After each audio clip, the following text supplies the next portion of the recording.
Good morning, Commissioners, and welcome to a special conference call Wednesday, May 16th, 2018 at 9:38 a.m.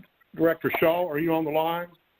I am, and good morning, Commissioners, and thank you for participating in today's call. We're here to address a matter that's been before you in the past, continues to present risk and harm to the consuming public. After the roll call and reading of the meeting notice, the legal staff will read into the minutes the statement of necessity and present the details of this matter to you. The roll call votes will be required for all decisions made by the Commission in this proceeding. Please state your name for the record and speak each time. Mr. Chairman, we're ready to begin. Okay. Has the meeting notice been properly noted? I will need to read that into the minutes. Okay. The notice for today's emergency meeting has been posted on the Tennessee Motor Vehicle Commission website since May 14, 2018. This meeting has also been noticed on the tn.gov website. Okay.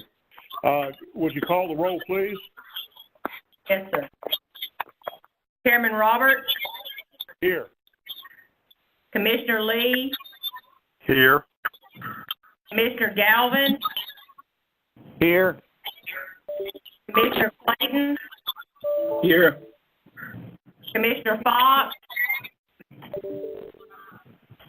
Commissioner Kramer? Commissioner Kramer? Commissioner Jackson? Here. Commissioner Melton? Here. Commissioner Murray? Here. Commissioner Norton? Here. Commissioner Vaughn? Here. Commissioner Tomaso? Here. Commissioner Levy? Here. Commissioner White? Here. Commissioner Evans? Here. Commissioner Barker? Here. Mr. Chairman, we have a quorum. Thank you. We will ask Staff Attorney Elizabeth Goldstein to read in the statement of necessity for the conference meeting. Ms. Goldstein? Yes, this is Elizabeth Goldstein, Assistant General Counsel for the Tennessee Motor Vehicle Commission. Statement of necessity is as follows. The Tennessee Motor Vehicle Commission has called an emergency meeting of the Commission to discuss authorization for legal counsel to seek an injunction against unlicensed motor vehicle dealer Lamont Gray and several others. Due to the time of scheduling this emergency meeting, Commission members were unable to attend the meeting in person in Nashville and could only participate through electronic means. Pursuant to Tennessee Code Annotated Section 844-108, a necessary matter is considered by this governing body at this meeting requiring timely action. The physical presence by a quorum of the members is not practical within the time period requiring action, and participation by a quorum of the members by electronic or other means of communication is necessary. In this case, seeking an injunction requires timely action of the Commission, and the physical presence by a quorum of the members is not practical in the period of time requiring action. Thus, participation by a quorum of the members by electronic or other means of communication is necessary. The decision of the Commission will be confirmed by roll call vote.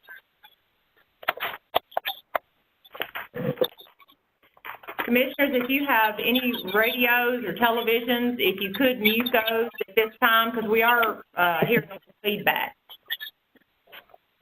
Ms. Shaw, we should also check to make sure that any commissioners that are present on the conference call whose name was not called for roll call identify themselves. Okay, we don't hear any of that.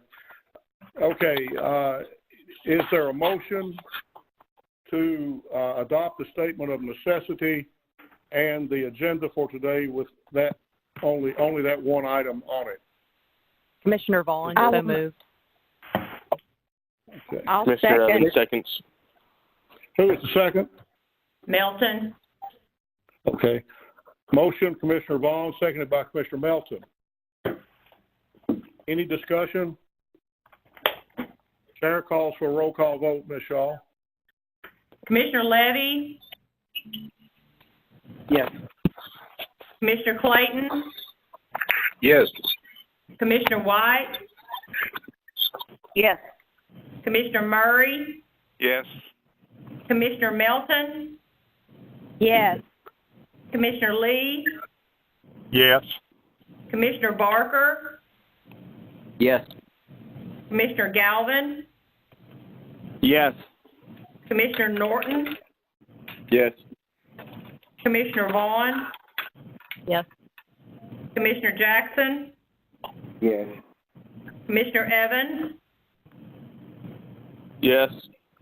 Commissioner Tomaso, Yes. Chairman Roberts. Yes. Motion carried. Okay, the statement of necessity is adopted.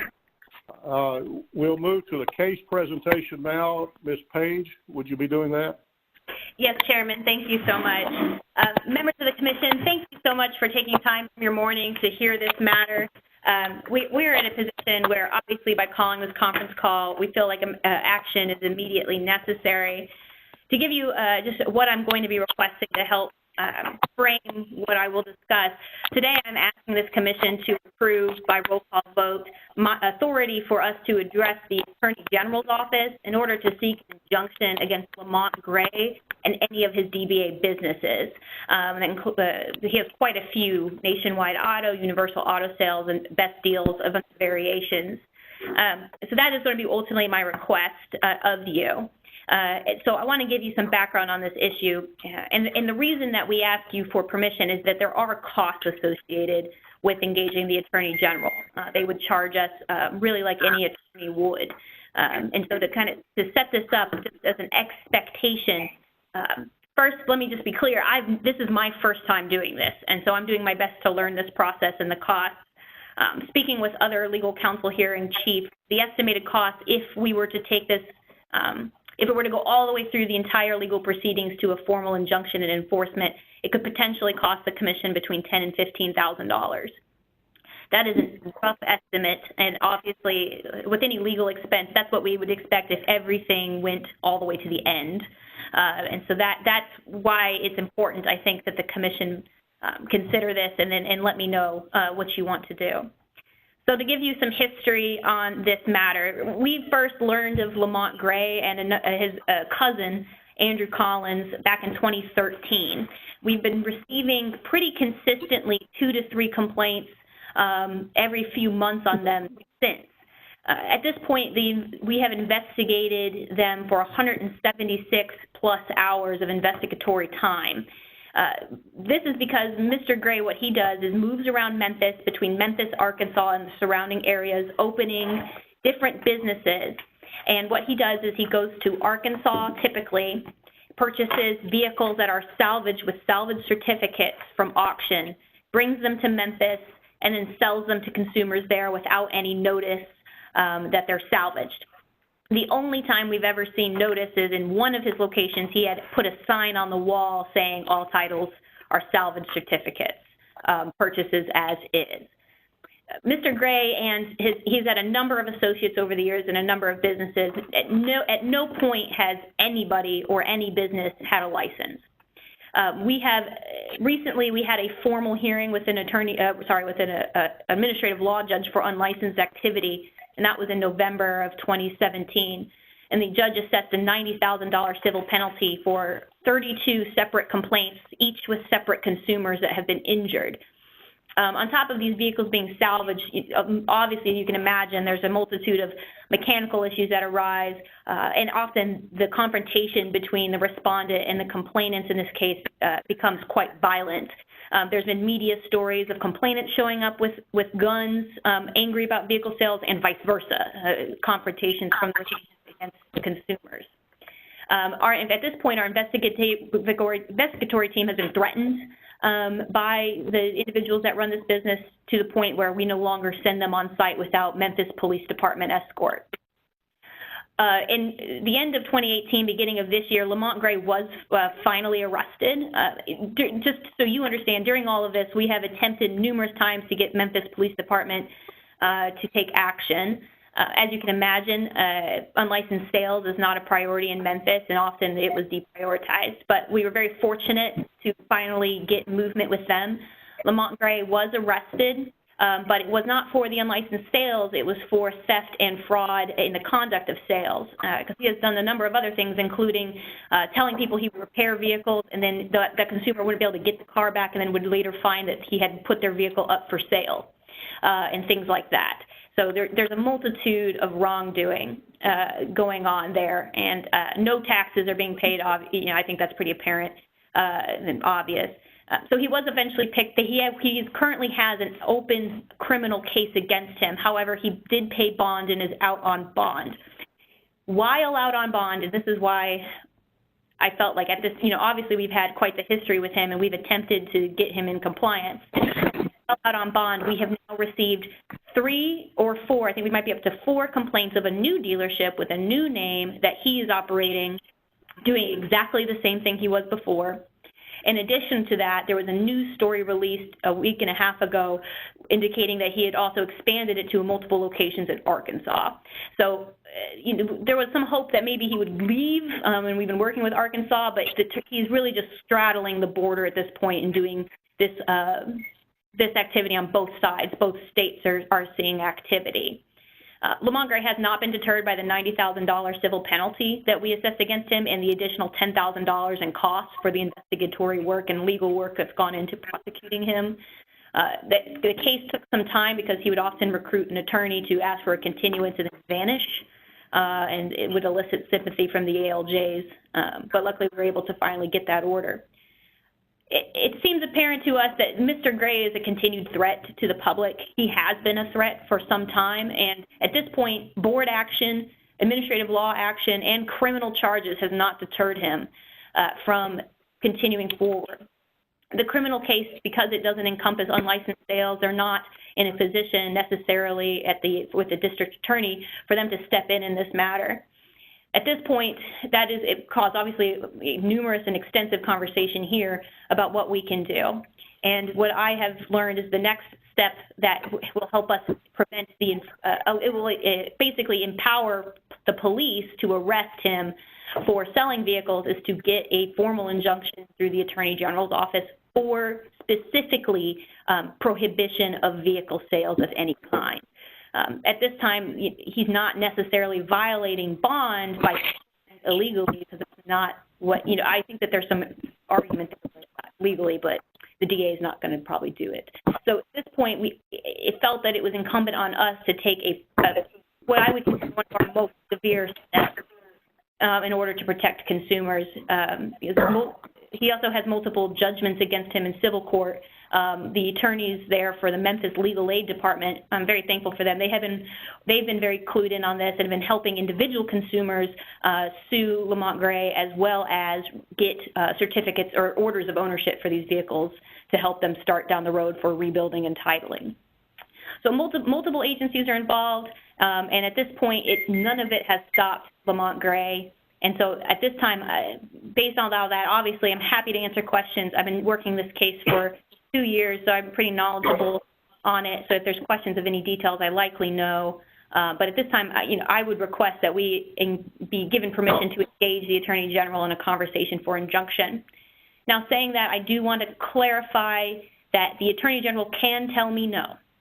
I just want you to know that. At the end they could tell me no. They could, even though you approve it, it's still their jurisdiction to decide what they take forward. But obviously to engage with them and to incur possible costs, I would ask your permission to do that. And if they do tell me no, I will be sure to let you know. If they tell me yes, I'll let you know, depending on what you all decide. So that's kind of the big bird's eye view.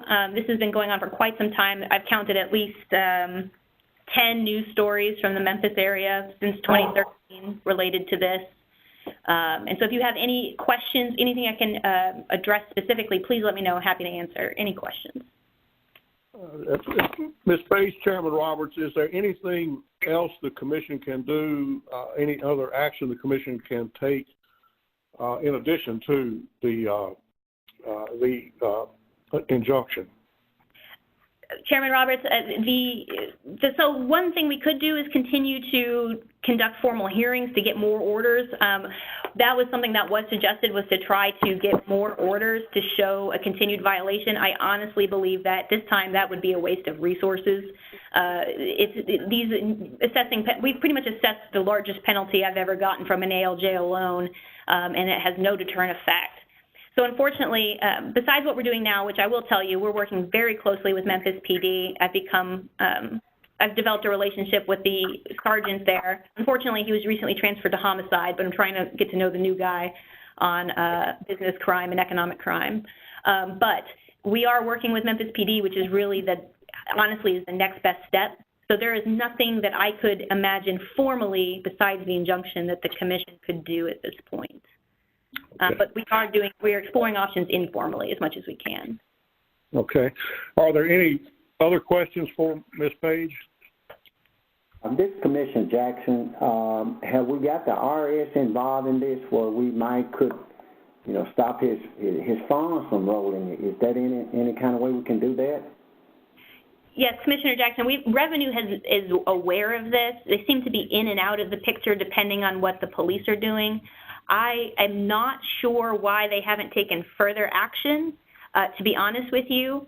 I haven't heard from them as much as I would expect to, but I am happy to try to even set a more formal meeting with their enforcement director, Pat Cheek, to see about maybe making this a joint effort. I'm not quite sure. I don't know if it's because they're illegitimate businesses of why Revenue hasn't been a bigger player in this, to be honest with you. Ms. Page, is there a way that we could get our Director of Information to get this news out around Memphis, maybe to deter some some consumers from running into this guy? Commissioner Roberts, we've actually worked with Kevin Walters here is our media director. He's worked pretty extensively with us to facilitate the news media there. Anytime I get a complaint, I automatically send it to him. So we are actively assisting media in disseminating information in a hopes to deter anybody from conducting business with him. We will obviously, especially hearing that, we will continue to do that. In fact, I promised him an update after this meeting. But yes, we are working very closely with media in order to disseminate information as much as we can. County clerks are also on notice and are very well aware of all of this. And we've also provided contact information to the Memphis area legal services team who provide pro bono or low-cost legal services for anyone who may have been engaged with Lamont Gray and is now experiencing issues. That's an excellent idea. It seems everything has been done that can possibly be done. Any other questions from the commission for Ms. Page? Yeah, this is Commissioner Norton. Commissioner, go ahead.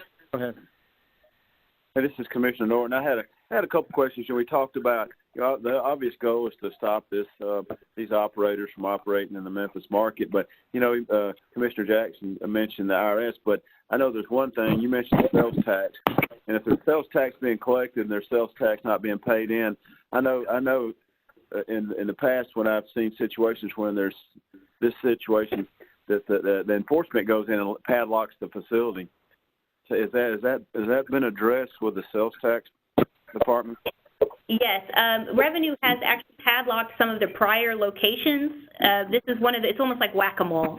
Sorry for the informal reference, but that's just the best way to describe it. He just keeps popping up in different places. Every time we get a complaint, I send it to the Revenue Enforcement Director, just straight to his email address, and I've prepared probably at this point 3 separate large-scale packets of all the exhibits and sales documents I have sent them to AGs, DAs, and to Revenue.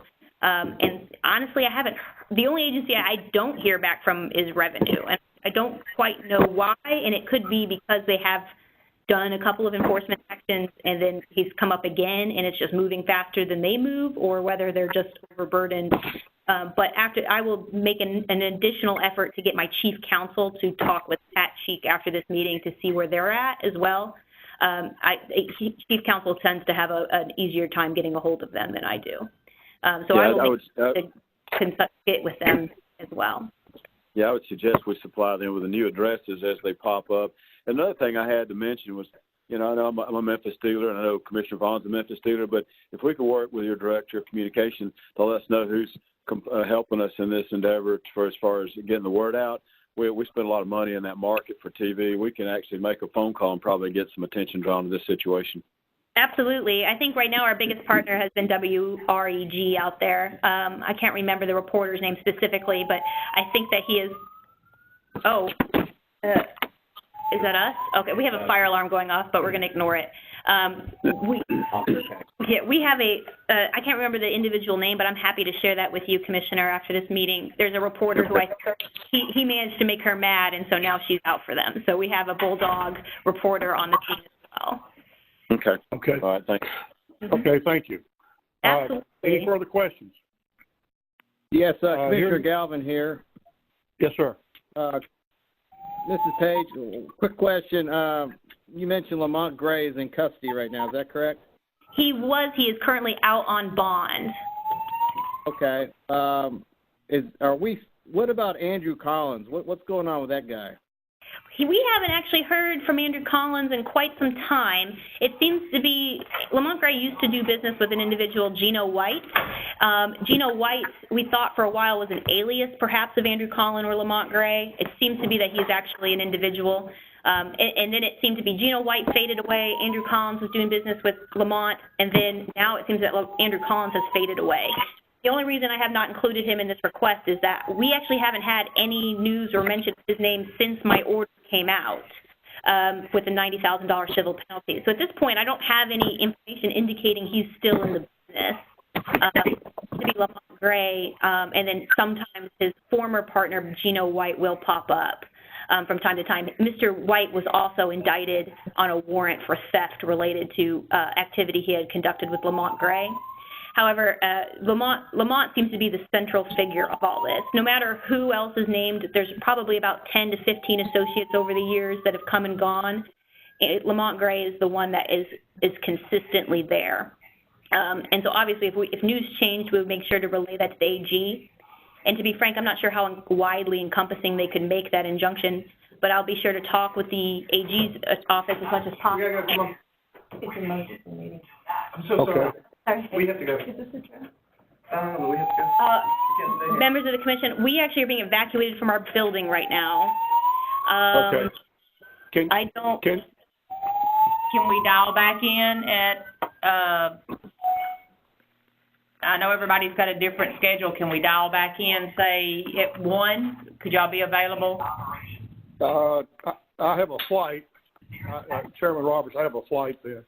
Can you get outside and talk and continue this on or you're not on a cell phone, though, I don't guess. No, we're not. Well, we have to be on the landline to have it recorded. Okay. Let's take. Well. It will take us probably about 45 minutes to an hour. This is a drill to get out of the building and get back in. Okay. Let's try to reconvene in 45 minutes. Can any of the commissioners cannot? Is there anyone who won't be available in 45 minutes? I won't, Commissioner. This is Commissioner Melton. I will not be able to. Okay. We should still have a quorum, so let's reconvene in 45 minutes, please. Yeah, Commissioner Knopf will not be available either. Okay. As long as we can maintain a quorum between 10:50 and 11, we'll dial back in when we get back to the building and see if we can get everybody lined back up. Thank you, Madeline. Hello, Commissioners. We're back in the building. Okay. This is Chairman Roberts. Are we ready to go? We are. We'll need to reestablish the quorum. Okay. We're reconvening the conference meeting of the Tennessee Motor Vehicle Commission, and it is 10:52. Ms. Shaw, would you call the roll, please? Chairman Roberts. Here. Commissioner Lee. Here. Commissioner Galvin. Here. Commissioner Clayton? Is here. Commissioner Fox? Commissioner Kramer? Commissioner Kramer? Yes. Commissioner Jackson?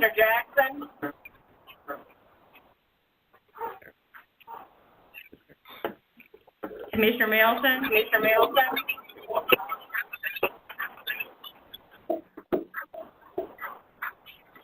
Commissioner Murray? Here.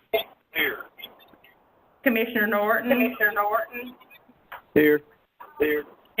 Commissioner Vaughn? Here. Commissioner Tomaso? Commissioner Levy? Here. Commissioner White? Here. Commissioner Evans? Here. Commissioners, if any of you have your phones on, we'd ask that you take it off reverb. And Commissioner I'm sorry. Barr? Here. Mr. Chairman, we have a quorum. Okay, thank you. Are there any commissioners on this conference call that's part of the quorum that did not hear part one of this meeting? Okay, then we'll continue the discussion. Last discussion point, I think, was by Commissioner Galvin. Did you finish your question, Commissioner Galvin? Yes, I think my answer is okay. I'm just concerned about Angie Collins, since they were both operating the same dealership. Okay, and I think we got a response from Ms. Page on that. Yes. Okay. This is Sarah. We can add the AG and have them try to encompass. Sorry, it's hard. You don't have your phone on speaker. In duplicate. Ms. Page, I'm sorry. Some of that cut out. Eddie Roberts here. Commissioner Roberts, do you have your phone on? Yes, I do. Do I need to take it off? Yes, if you don't mind, Sarah. I'm so sorry. Okay. Okay, how's that? Let's see. Yes. Oh, no. Okay. It's fine. Don't worry about it. You can add Andrew Collins. Okay. Commissioner How's Roberts that needs now? to be on mute.